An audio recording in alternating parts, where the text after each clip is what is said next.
हम M S Excel पढ़ने जा रहे हैं। एम एस एक्सेल क्या है? एक स्प्रेडशीट एडिटर ऐप है माइक्रोसॉफ्ट का। यहाँ पर वर्कशीट बनती है। ठीक है। M S Excel has a micro programming language called visual basics for application. तो इसकी माइक्रो प्रोग्रामिंग लैंग्वेज कौन सी? विजुअल बेसिक है।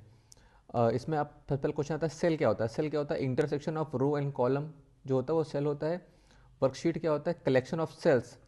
बहुत सारे सेल्स मिलके हॉरिजॉन्टल वर्टिकल एक वर्कशीट बनाते हैं और बहुत सारी वर्कशीट मिलके एक वर्कबुक बनाती हैं। ठीक है। अब क्वेश्चन आता है एक मैक्सिमम कितने कॉलम हो सकते हैं, मैक्सिमम कितने रोज हो सकते हैं।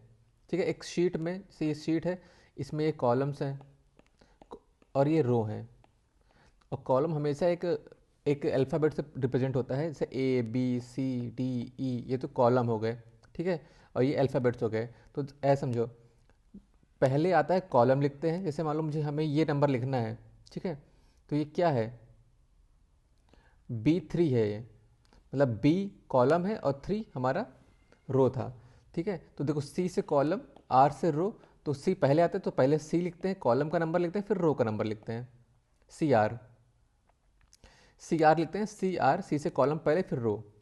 तो एक शीट में कितने मैक्सिमम कॉलम हो सकते हैं और मैक्सिमम कितने रो हो सकते हैं? तो मैक्सिमम कॉलम हो सकते हैं 16,384 और मैक्सिमम रो हो सकती हैं 10,48,576। ठीक है। अब टू रीनेम वर्कशीट को अगर रीनेम करना है तो जो शीट टैब यहाँ जो कोने में होता है उसको क्लिक करो राइट, और उस वहाँ पर रीनेम जाके कर सकते हैं। और दूसरा तरीका क्या है? यहाँ से ऐसे रीनेम कर सकते हैं। अब क्वेश्चन आता है कि हमें एक वर्कशीट ऐड करनी है। रीनेम के मतलब जहाँ पे हम एक शीट टाइप करते हैं उसके बगल में एक और ऑप्शन होता है, वहाँ से हम आपको वर्कशीट ऐड भी कर सकते हैं। लेकिन हमें वर्कशीट अगर कीज़ के थ्रू ऐड करनी है तो देखो शिफ्ट F11 से हम वर्कशीट ऐड करते हैं, शिफ्ट F11। और दूसरा तरीका क्या है कि देखो यहाँ से अगर हम 11 से 1 ला रहे हो तो एल्ट बढ़ा दो, एल्ट शिफ्ट F1। ठीक है। तो शिफ्ट 11 हो सकता है या फिर एल्ट शिफ्ट F1। तो दो तरीके से हम वर्कशीट ऐड कर सकते हैं। अब आगे आया सेल रेफरेंस टाइप। ठीक है। जैसे CR लिखा हुआ है ना, पहले कॉलम आता है फिर रोज आती हैं। जैसे मान लो A2 है तो पहले A कॉलम है और 2 सेकेंड रो का है। अब आता है सेल रेफरेंस टाइप।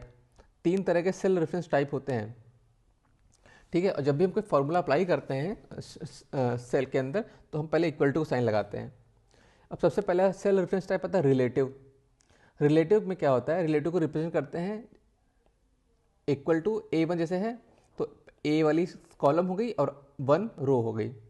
तो इसमें क्या होता है कि जो ये रिलेटिव रेफरेंस होते हैं ना, ये a reference that adjust during the copy operation. जब हम कॉपी का ऑपरेशन करते हैं ना, जैसे मान लो ऐसे सेल बनी हुई हैं, ऐसे ऐसे ऐसे ये मान लो बनी हुई है। मान लो हमने कुछ इनपुट किया और उसके बाद यहाँ पर एक वो आता है, उसके बाद हम नीचे कर देते हैं तो सब में ये आके एडजस्ट करके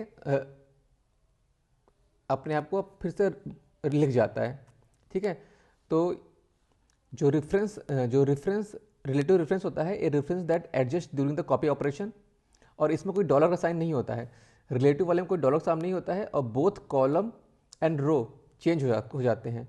और एब्सोल्यूट में क्या होता है कि दोनों में डॉलर का साइन होता है। डॉलर ए हो गया, $1 हो गया। इसमें इसमें क्या होता है कि ये दोनों चेंज नहीं होते हैं। ठीक है। That the reference that does not change with copy. जब कॉपी किया जाता है तो रेफरेंस चेंज नहीं होते, एब्सोल्यूट रहते हैं, कोई चेंज नहीं। रिलेटिव में तो कहता है कि चेंज हो जाते हैं।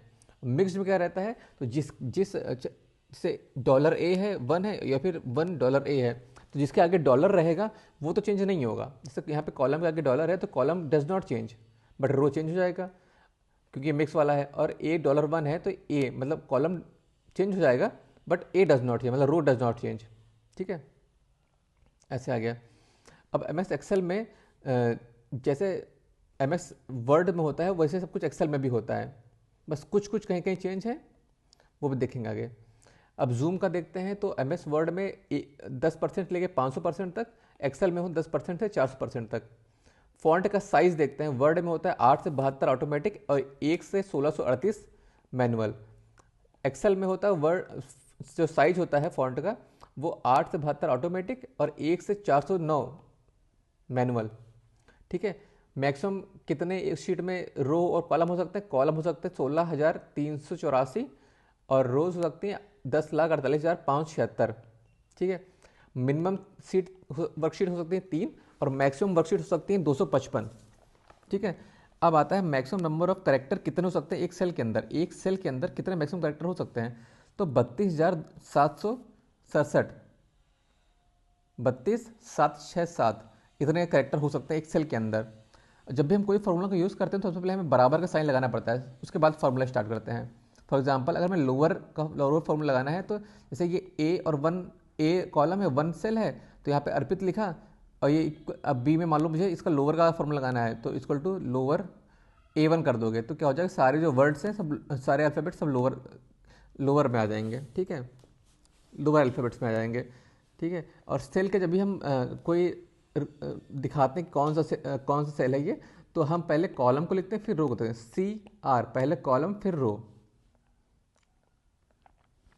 आप देखो इसमें जैसे कि MS वर्ड में होता है वैसे इसमें बेसिक होम है तो clipboard, font, alignment, number, style, cell, editing इसमें भी है। ठीक, एडिटिंग। ठीक है, होम में है। अब इंसर्ट में वही टेबल इंसर्ट कर सकते हैं, इलस्ट्रेशन इंसर्ट कर सकते हैं, chart, filter, link, hyperlink, header, footer ये सब इंसर्ट कर सकते हैं।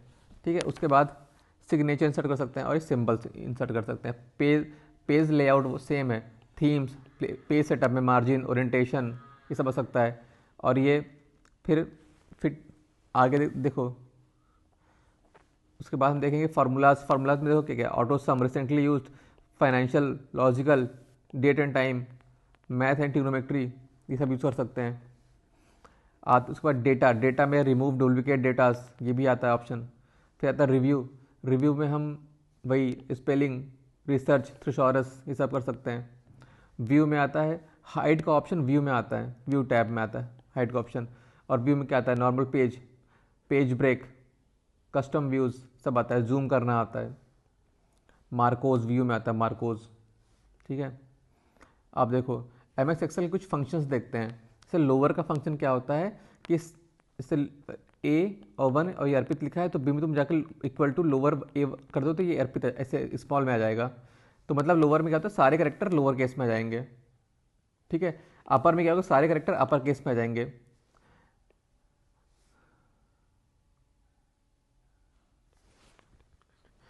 कनकैटिनेट में क्या होता है, कनकैटिनेट में क्या होता है कि ज्वाइन करेगा दो को, जैसे कि कनकैटिनेट A2 और B2 है, यहाँ पर A2 का ये हो गया, B2 का ये हो गया, ज्वाइन होकर A वही आ जाएगा। लेफ्ट में क्या होता है कि तुम पहले फंक्शन लेफ्ट लिखो, फिर जैसे मान लो ये G4 का है ना सेल, G4 सेल कॉमा 3 कर दो तो मतलब शुरुआत के 3 मतलब लेफ्ट के 3 आ जाएंगे RES। ऐसे राइट कर दो तो G4 कॉमा 4 कर दिया तो आखिरी के 4 आ जाएंगे ARCH। अब टाइम देखो, टाइम में क्या आता है, जब टाइम की बात करते हैं तो टाइम, मिनट, सेकंड तीनों आता है। जब नाउ की बात करते हैं तो केवल टाइम आता है, और जब टुडे की बात करते हैं तो केवल डेट आती है। ठीक है। जब टाइम की बात करते हैं तो टाइम, मिनट, सेकंड तीनों आता है। नाउ की बात करते हैं तो अभी का डेट और टाइम आएगा, और टुडे की बात करेंगे तो केवल टुडे की डेट आएगी। सम का मतलब है कि जो चारों के चारों इनको जोड़ दो, सम G2 G3 G4 24 आ गया। मैक्स का मतलब कि इन सब में जो मैक्सिमम हो वो, मिनिमम जो इन सब में से मिनिमम हो वो।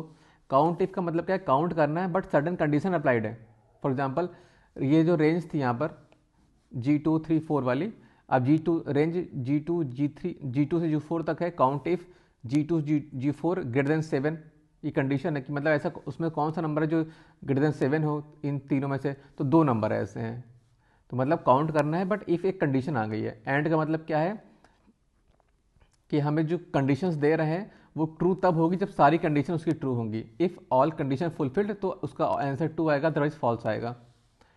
और का मतलब क्या होता है कि एटलीस्ट अगर कोई भी एक कंडीशन फुलफिल्ड होगी तो उसका आंसर ट्रू आएगा, अदरवाइज फॉल्स आएगा। नॉट का मतलब क्या होता है, जो हमने कहा ट्रू आना चाहिए वो फॉल्स आएगा। अगर सारी कंडीशन ट्रू हो गई तो फॉल्स आंसर देगा, अगर ए भी कंडीशन ट्रू नहीं हुई तो ट्रू आंसर देगा, उल्टा हो जाएगा बस। SQRT का स्क्वायर रूट होता है, मतलब SQRT 144 का मतलब 12 हो जाएगा। पावर का मतलब क्या होता है कि पावर 25 और 2 कर दो तो 625 हो जाएगा यहाँ पर। फ्लोर 26/6, फ्लोर का मतलब क्या, तो ज़मीन होती है। फ्लोर का मतलब क्या होगा कि जब 6 को इसे डिवाइड करेंगे तो मतलब डिविजिबिलिटी ऑफ 6 की देखना है, इसके जस्ट नीचे 27 के जस्ट नीचे का नंबर आएगा आंसर। जैसे 24 हो गया, मतलब round the value down toward the zero and always return A numeric value, हमेशा एक न्यूमेरिक वैल्यू आएगी। यहाँ पे 6 को 27 से भाग देंगे तो डिविजिबिलिटी में जो जस्ट नीचे डिविजिबिलिटी होगी, जैसे कि 24 डिविजिबल है। सीलिंग में क्या होता है, सीलिंग मतलब ऊपर की चीज़ होती है, तो जस्ट इसके ऊपर का जो डिविजिबल 6 से होगा, डिविजिबल बाई 6 बट ऊपर दिन 27, तो कौन सा है 30 नंबर। इफ़ का क्या मतलब है,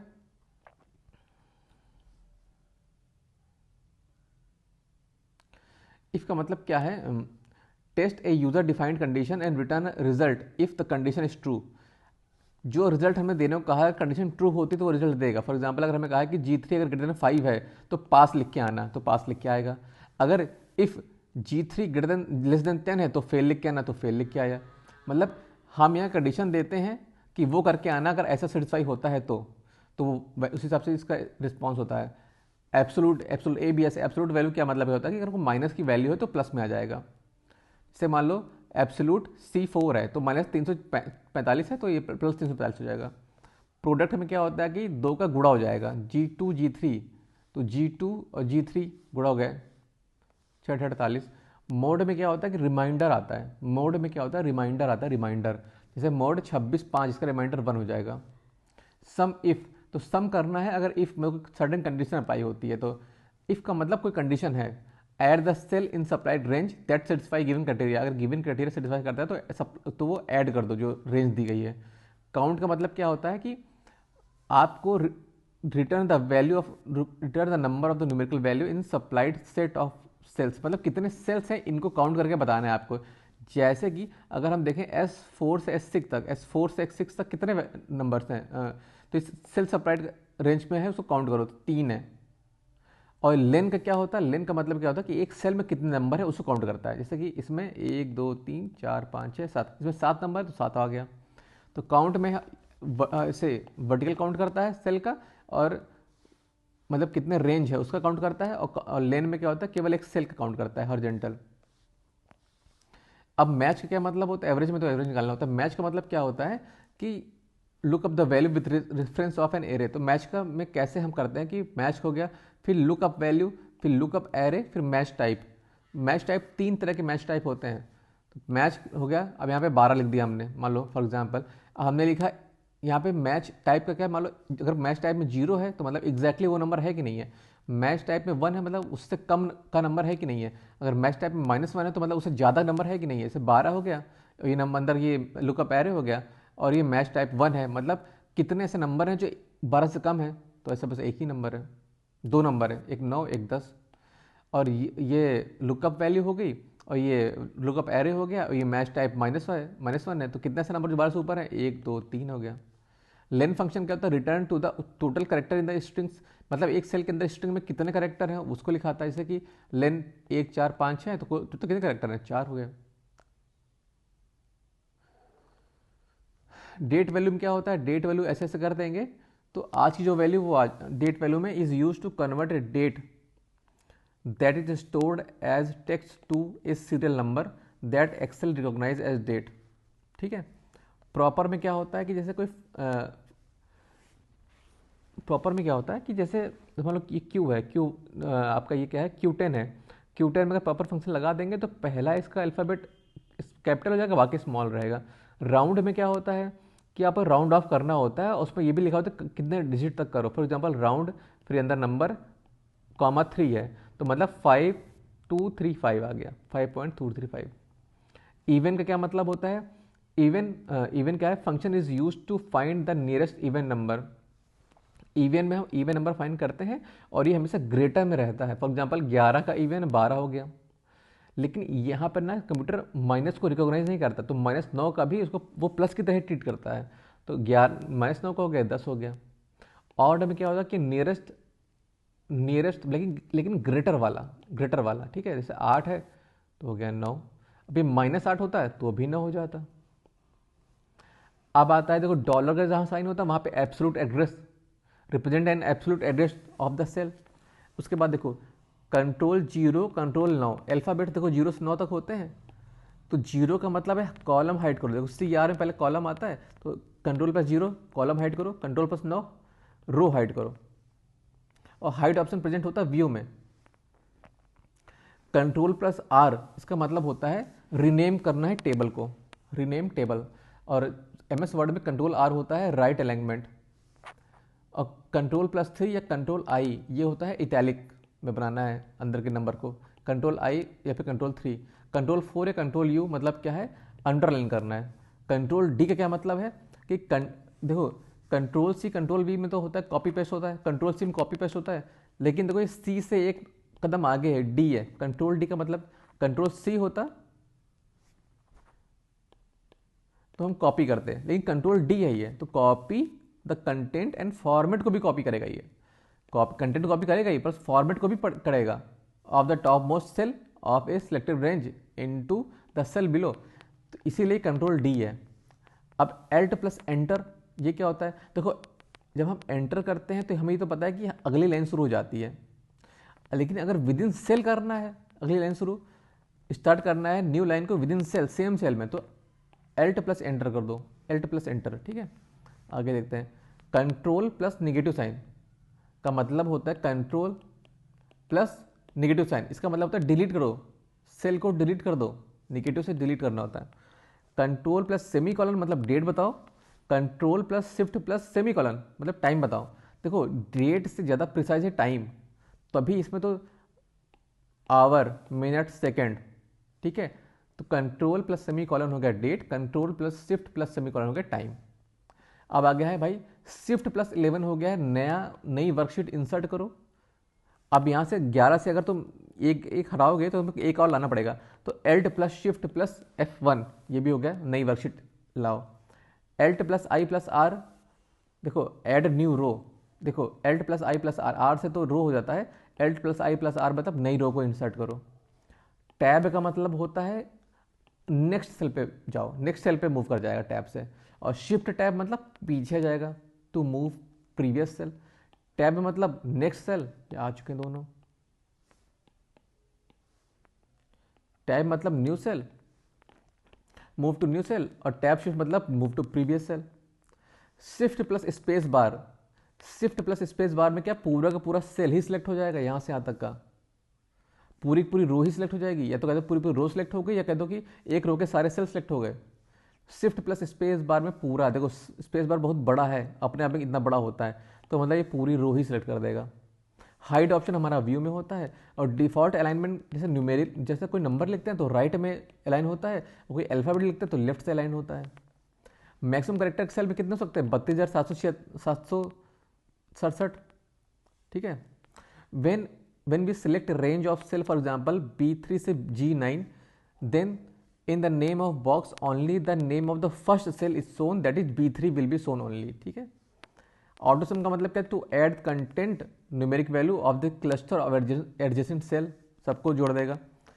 एल्ट डब्ल्यू का मतलब क्या होता है, व्यू, डब्ल्यू मतलब view, view tab. Alt A का मतलब क्या होता है डाटा, ए से डाटा टैब। एल्ट एन मतलब insert, N insert tab. Find करना है कितने रो कितने कॉलम है, कुल कितनी सेल है, तो रो इंटू कॉलम कर दो। तो जैसे मान लो A4 इंटू C10 है, तो A से C कितनी हो गई, A B C, तो 3 तो तुम्हारी हो गई सेल, सॉरी 3 तो हो गई तुम्हारी कॉलम।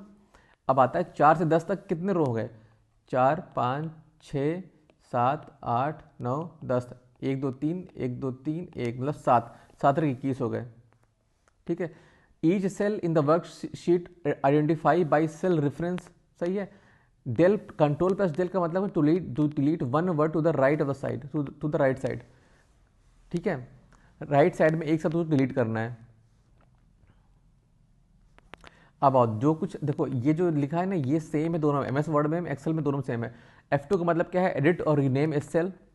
शिफ्ट प्लस F12 का मतलब क्या है, save, to save open file, save करना है। कंट्रोल प्लस F4 क्या है, to close the selected workbook, और एल्ट प्लस F4 क्या होता है, टू क्लोज द वर्कबुक पूरी। कंट्रोल प्लस F1 होता है तो रिबन को रीअपेयर करना है या हाइड करना है रिबन को। कंट्रोल प्लस H करना है रिप्लेस को, to replace text. Control plus T करना है to create table dialog, to create table dialog box. Control plus N करना है to create new book, workbook कोई नई को। कंट्रोल प्लस W करना है to close open workbook. Control plus select all entire worksheet को। कंट्रोल प्लस F2 कहते हैं to preview worksheet, to preview the worksheet before we print, print preview होता है Ctrl+F2। अब आता है इसके बाद MS पावर पॉइंट का आता है। MS पावर पॉइंट में सारा कुछ वैसा ही है,